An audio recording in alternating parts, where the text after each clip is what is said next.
like a good time. And like every time they come on, I feel like I like know every word and I sing along, and it's delightful. All of your music. Thank you.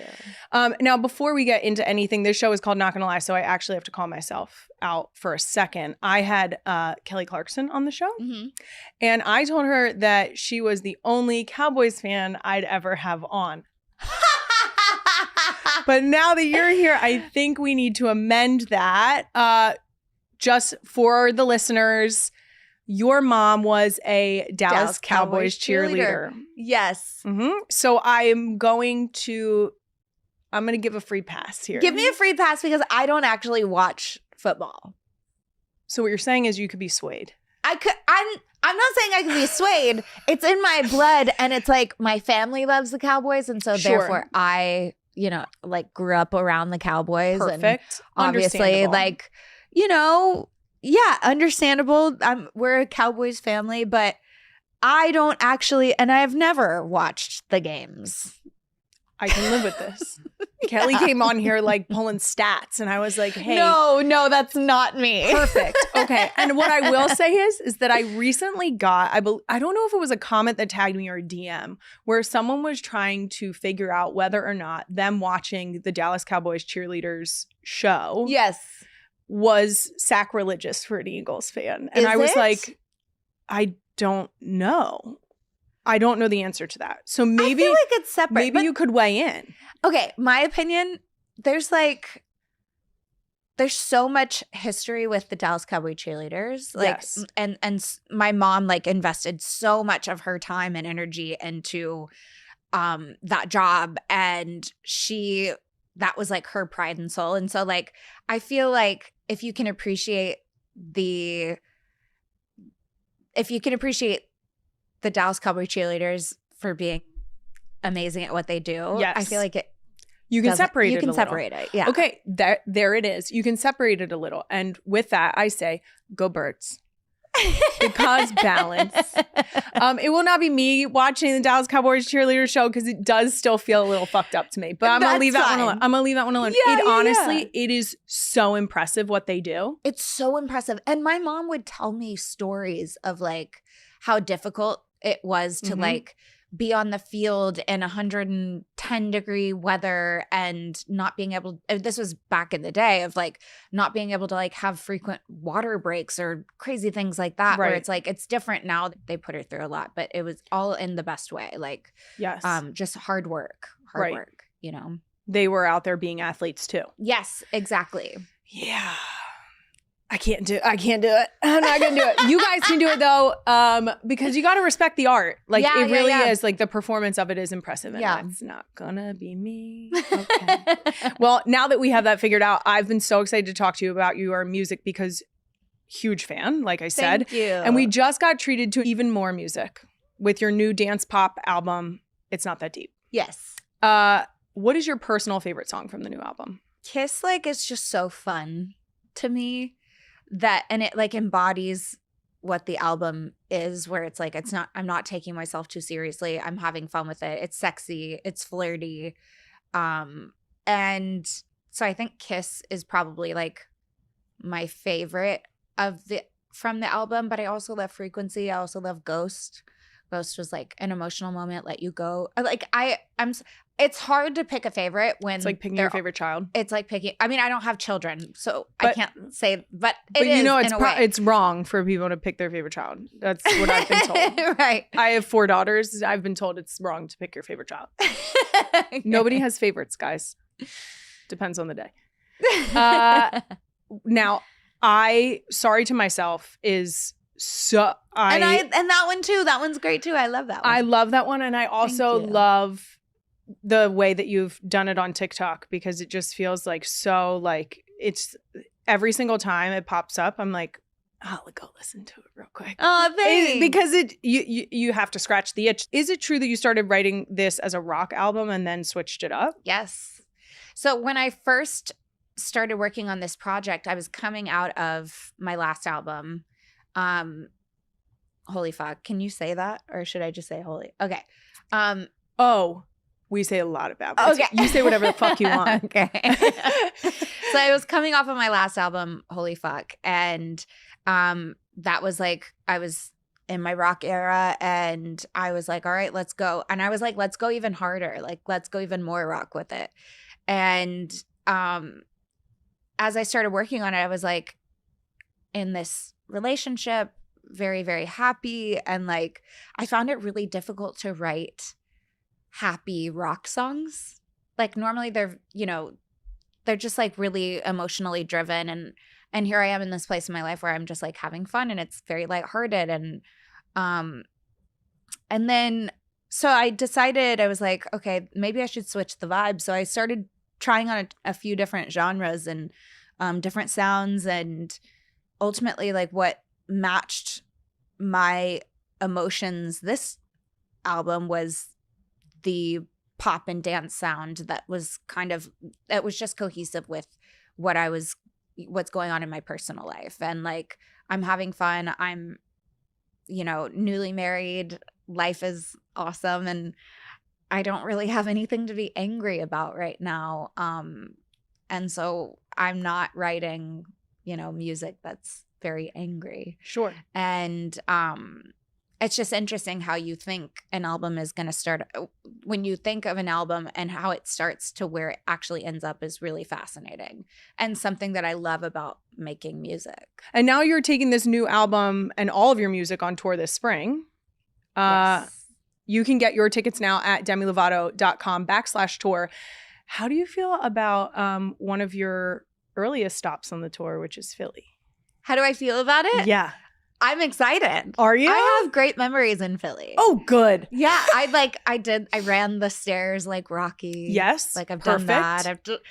I also just have played Philly a million times and or what feels like a million times and I have like good memories there. But like I have this one memory of me running on a tour stop and like I ran through the streets of Philly and it was cool. Did you? Yeah.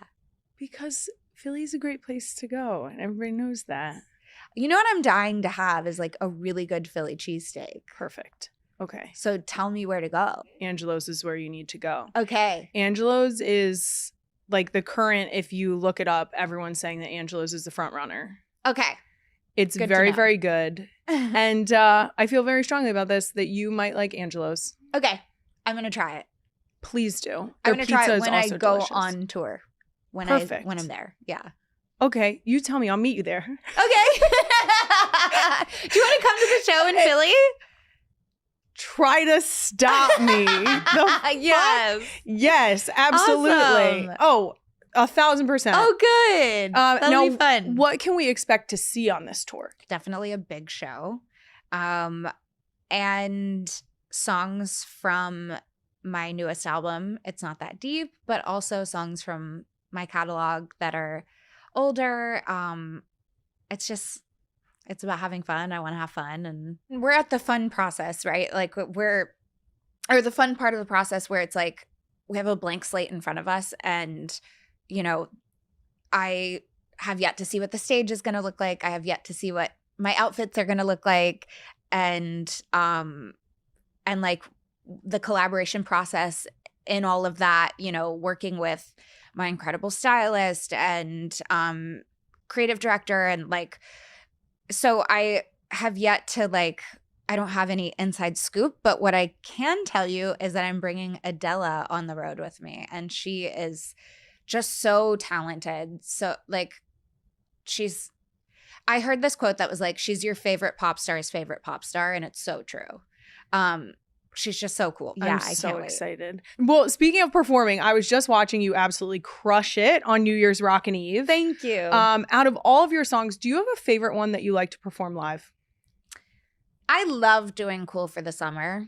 It's like challenging enough vocally to where it's fun, but it's not challenging to a point where it's stressful.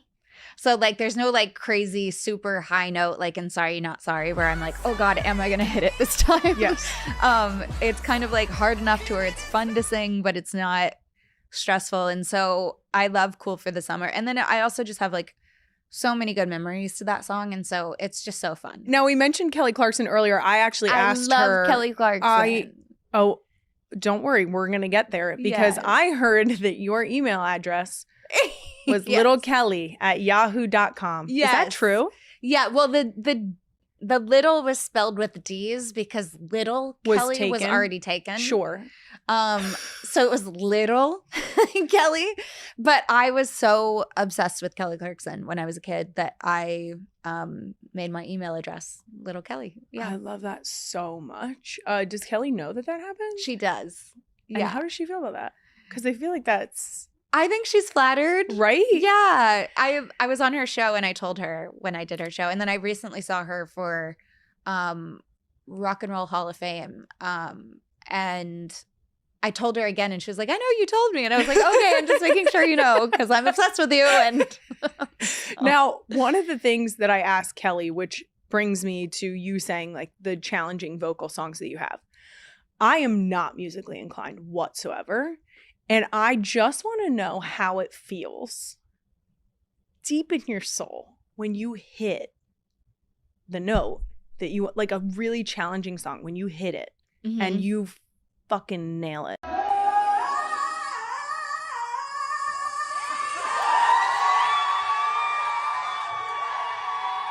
It feels so good. Is that good. not the most satisfying? I feel it. My brain has told me. Yes. That must be one of the most satisfying things that you can experience. Yeah, it really is. It really, really is. It's visceral, you know, like when I sing and I hit the high notes, it's not just because I can get up there and I want to show off what I can do with my voice. It's like the passion and the intensity behind what I'm saying means so much to me. And it's so powerful that it truly is visceral when I'm able to like hit a note that in the studio or on stage or whatever, like, or sometimes in the shower, like it's such a good feeling. It's right up there with sex and chocolate and Taco Bell. That's exactly what my brain told me. Yeah.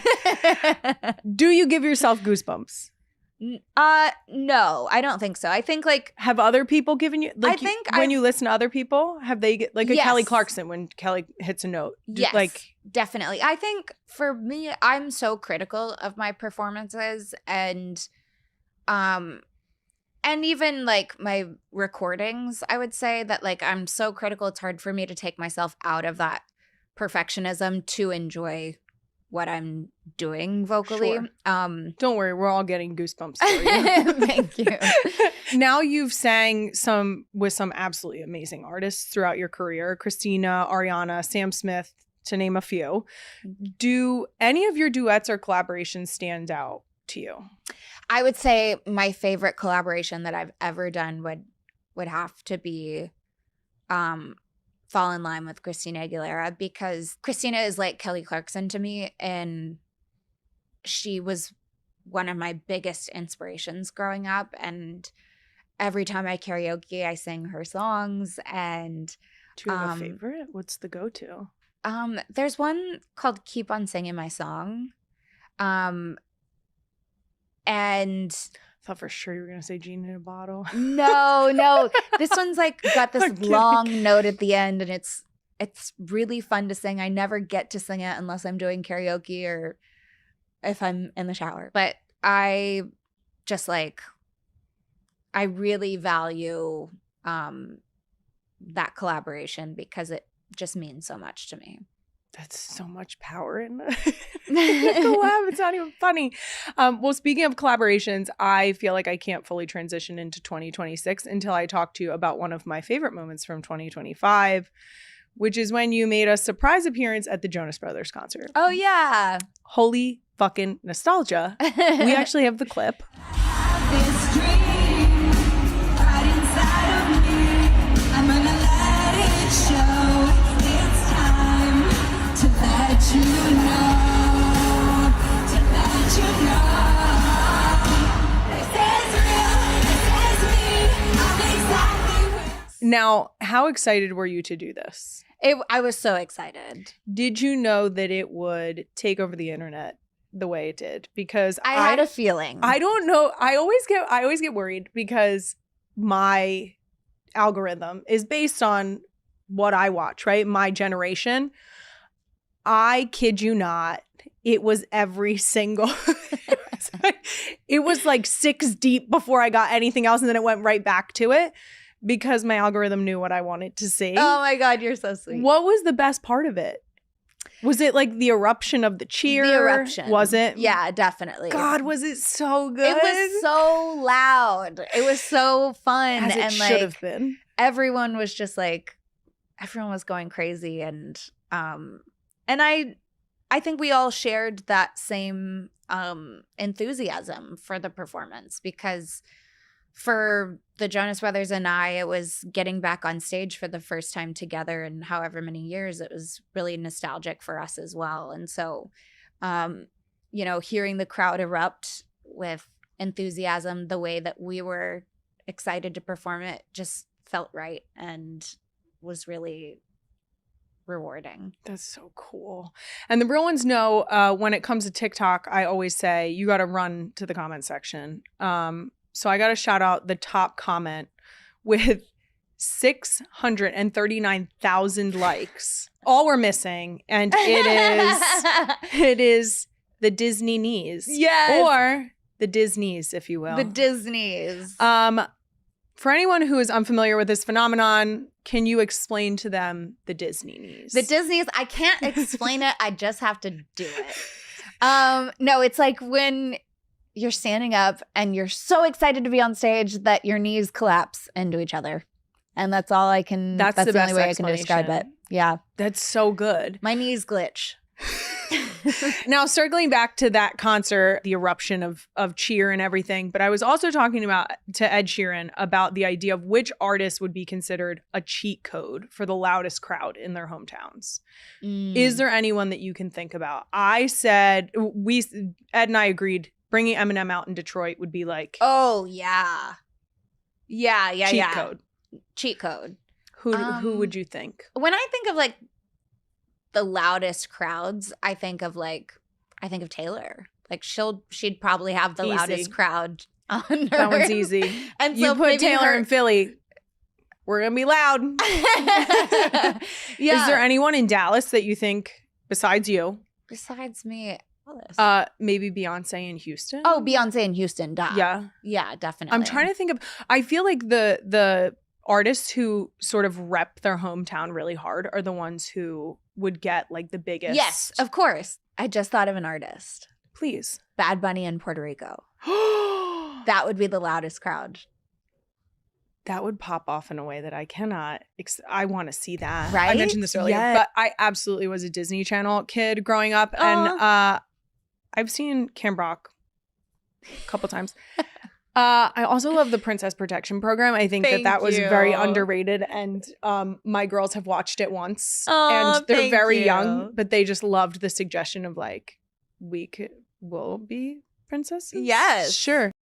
When Travis Kelce, the Kansas City Chiefs' ever-charismatic tight end, took a seat behind a microphone on the latest episode of the New Heights podcast, no one could have predicted that he was about to set off a cultural firestorm.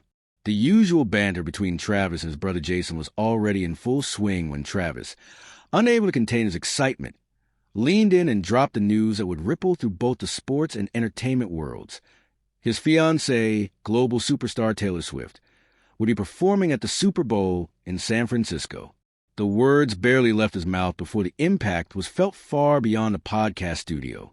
This wasn't just another halftime show reveal. This was a collision of football royalty and pop music royalty on the grandest stage possible. As Travis recounted the details, his voice crackled with pride and disbelief, as if he himself was struggling to process the magnitude of what he had just shared. Taylor Swift, the artist whose albums have broken records and whose tours have sold out stadiums across continents, was now set to ignite the Super Bowl stage, and not just as performer, this time as Kelce's partner, intertwining their worlds in a way that had fans and critics alike caught in the whirlwind. The announcement instantly became the talk of the nation. Social media erupted, hashtags trended, and news outlets scrambled to verify what millions of listeners already knew. The power couple was about to make history. The internet, ever hungry for details, began dissecting every word Kelce uttered, every glance exchanged between the couple during recent games, every cryptic lyric in Swift's latest songs. Fans speculated about set lists, potential guest appearances, and whether or not Travis himself would make a surprise cameo. The city of San Francisco, already abuzz with anticipation for Super Bowl, found itself at the center of an even bigger spectacle. Local businesses started offering Taylor Swift-themed specials. Hotels saw a surge in bookings, and the city's legendary music scene braced itself for an influx of new energy. Even die-hard 49ers fans, known for their devotion to the game, couldn't help but feel the excitement that was electrifying the Bay Area. The Super Bowl has always been about more than just football. It's about spectacle, tradition, and those unforgettable moments that leave an imprint on pop culture. But with Swift's involvement, this year's halftime show promised something even more extraordinary. Kelce, ever the storyteller, described how the idea had blossomed over late-night conversations and a shared love for pushing boundaries. He spoke of watching Taylor rehearse, her perfectionism on full display, and the chills he felt as she planned a set that would honor both her journey and the legacy of the Super Bowl's greatest performances. The magnitude of the moment was not lost on him, nor on the millions who would be watching. The NFL, recognizing the once-in-a-lifetime nature of this union, began teasing the show with cryptic ads and behind-the-scenes glimpses, only fueling the excitement. Swifties and Chiefs fans found common ground, uniting in anticipation and pride. Theories about possible mashups, surprise collaborations, and emotional dedications flooded online forums. Would Taylor bring out Bay Area legends? Would there be a nod to her relationship with Travis? Perhaps a lyric change or a loving glance broadcast of millions? The possibilities seemed endless, and each new rumor only made the wait more tantalizing. As the days ticked down to the big game, the ripple effects of Kelce's announcement became increasingly clear. Sports writers debated whether the halftime show would overshadow the game itself, while music critics pondered how the performance might influence Swift's already storied career. Even rival teams found themselves drawn into the orbit of the Kelce Swift phenomenon, with players joking about who would be lucky enough to catch a glimpse of the show from the best seats in the house. Meanwhile, Taylor herself remained characteristically tight-lipped, letting the rumors swirl and the anticipation build.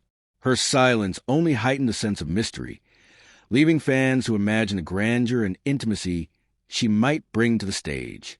Would she debut a new song, launch a new era, or simply revel in a rare opportunity to share such a monumental moment with someone she loved? The world could only guess, and that guessing became part of the magic. On the night of the Super Bowl, as San Francisco glittered under the stadium lights and millions tuned in from around the globe, all eyes were on the stage.